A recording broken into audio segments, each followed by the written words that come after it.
Today we will further study about the virus. What is virus? How we will define virus?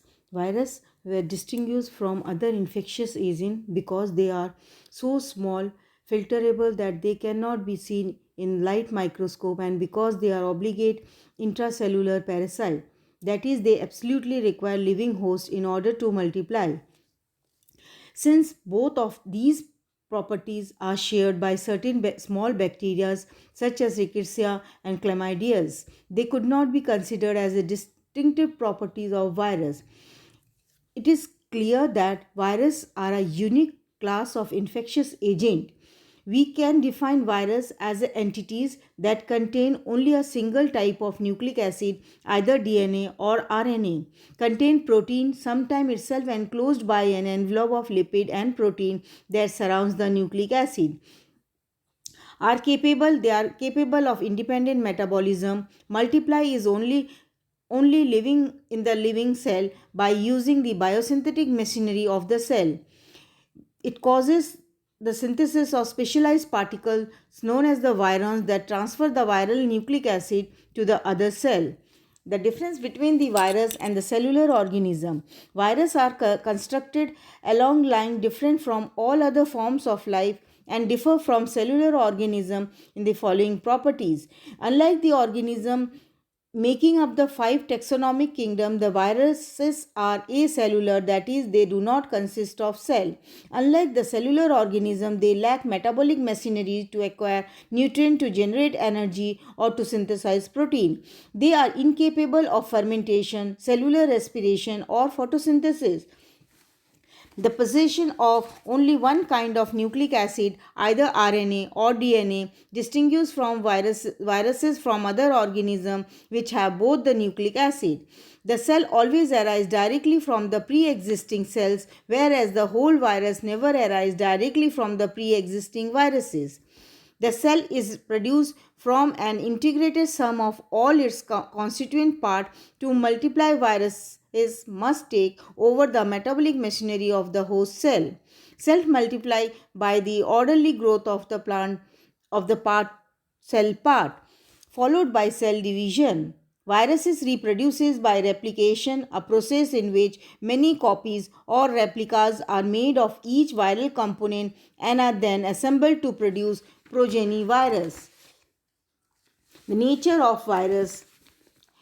Stanley succeeded in crystallizing the tobacco mosaic virus. It has been an interesting specific puzzle as to whether virus should be considered to be a living or non-living.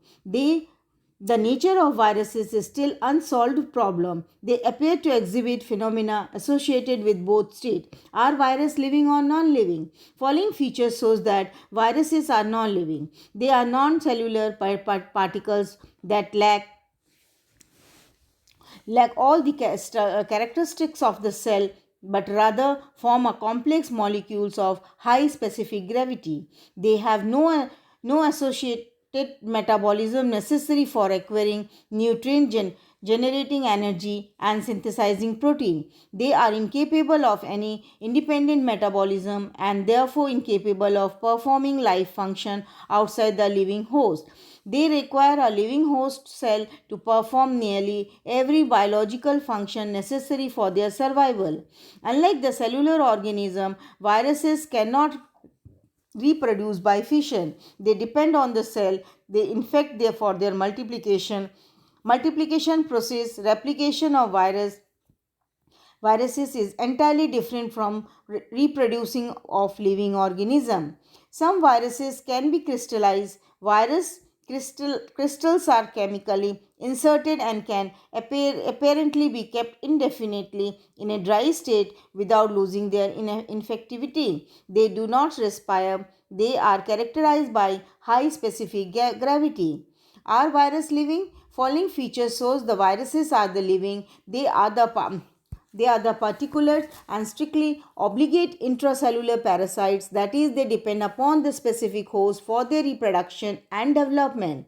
Viruses, like cell, can mutate and change the characteristic, for example, virulence. They occur in a definite race or strain, each with a specific character. The the crystalline viruses do not lose their activity, but when redissolved, they infect the healthy cell and replicate themselves inside the host cell.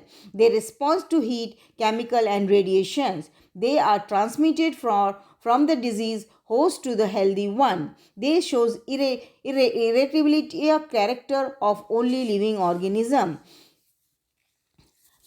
These are the two distinct form, one extracellular and the other intercellular. Since outside of their host, viruses are merely collections of macromolecules aggregate that are incapable of independent metabolism, one can argue that they are non-living organism at all. But within the host, however, viruses are capable of performing nearly every biological function necessary for their survival and multiplication. If the definition of life is limited to the ability to replicate, then virus may be considered to be alive when present in the host. Despite many non-living characteristics, viruses are now generally regarded to be an organism because they are capable of attaching to a proper host cell to begin an infection and self-reproduction.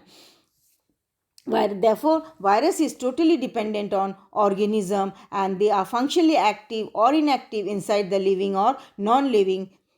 Thank you.